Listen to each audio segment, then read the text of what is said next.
Released in 2018, House Flipper is a renovation sim developed by Empyrean and published by Frozen District. With a steady stream of DLC releases, House Flipper takes all of my favorite things about The Sims, the decorating and the building, and makes it a focal point. If you also loved those aspects of The Sims, you are likely to find House Flipper a delightfully satisfying experience.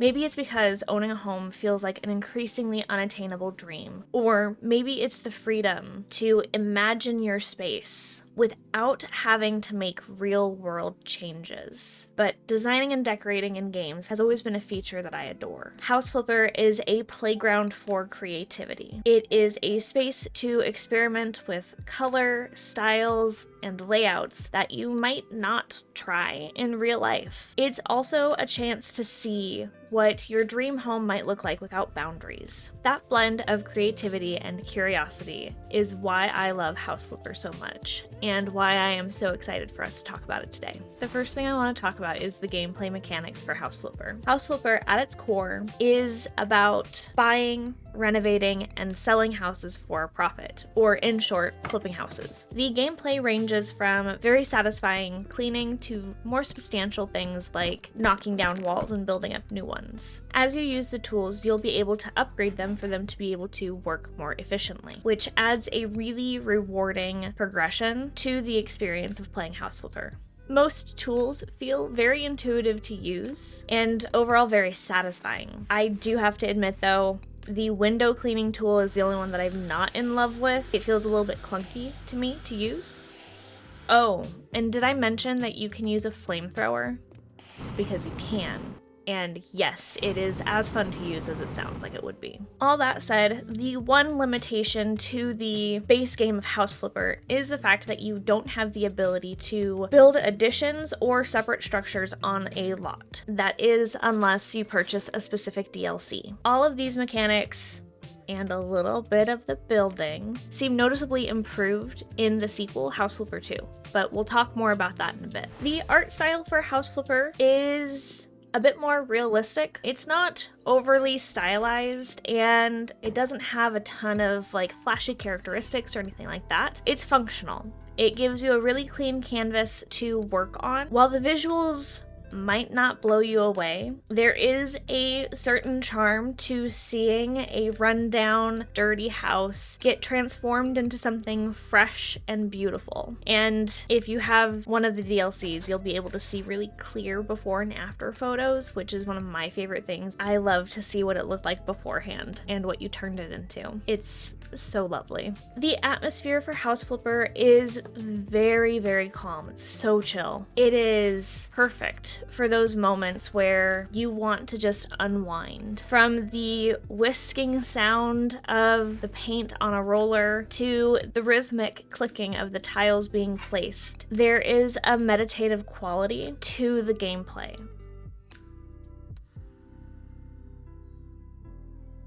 It provides a really sturdy framework for creativity to shine. House Flipper's story is quite minimal. You play as a newcomer to the house flipping business, starting with small jobs like cleaning and painting for the locals, and working your way up over time to purchasing and flipping houses. The story really isn't the selling point. The game does have missions in it. Those serve a bit more as a tutorial for new tools, but they can eventually start to turn into kind of a creative challenge where you are meeting certain requirements that are being posed by these people and letting your creativity shine through that while staying within those limitations. I really enjoy balancing between these more structured missions and the open-ended creativity that flipping the houses offer. What I find particularly fun though is the DLC missions. They come with a bit more story about the person that you're working for and giving you really specific requirements or inspirations for those spaces that you're working on that allows you to be creative within certain constraints. It's really perfect when I want to make something but I don't have the mental capacity to do it entirely on my own. What's your preference? Are you someone who prefers having a more guided mission to play the game through, or do you like the more open-ended creativity?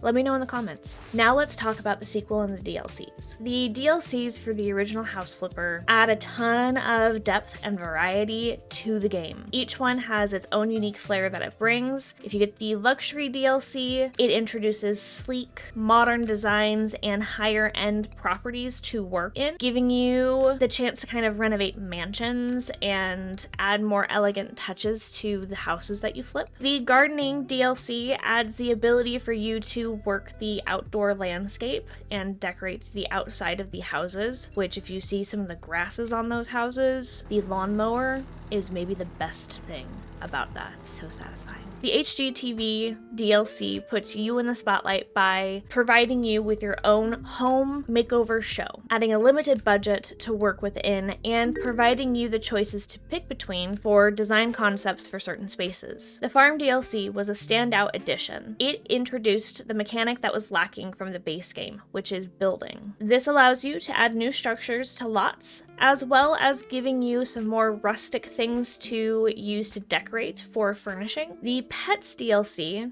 I really adore because it gives a really warm, lived-in vibe to the game and also allows you to have pets. These do not have to be your traditional dog or cat. You can have birds and spiders and lizards. Yes, you can take them to work with you, and you can give them a little hard hat to wear when they're at work with you.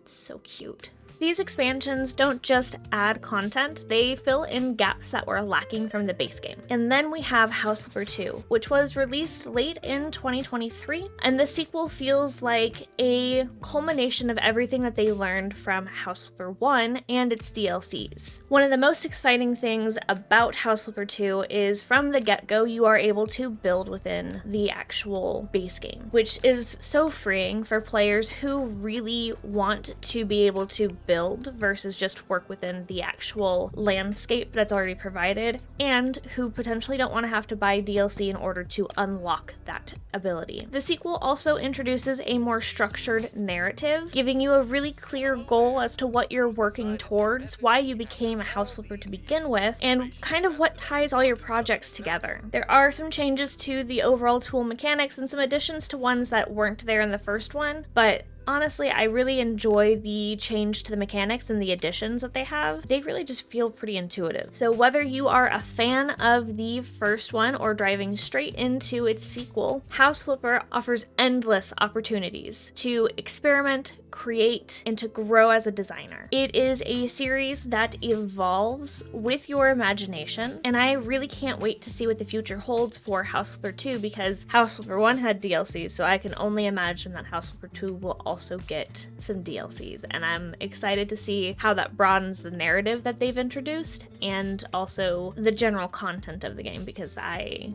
just want more. House Flipper and its sequel are perfect examples of how games can turn mundane everyday activities into something fun, creative, and surprisingly relaxing. Whether you are scrubbing walls, designing a luxurious mansion, or building up a farmhouse, there is a unique satisfaction in transforming a space and making it your own. There is so much to explore and enjoy. And if you're someone who loves experimenting with design and expressing creativity, or just unwinding with a satisfying project, House Flipper has something for you. Thank you for joining me while I gushed about House Flipper and its DLCs and sequel. If you have had fun, I would love for you to subscribe. That would mean the world to me. If you're hungry for more cozy gaming content, might I recommend this video here? I post new videos like this one on the 28th of every odd month, so mark your calendars. Until next time.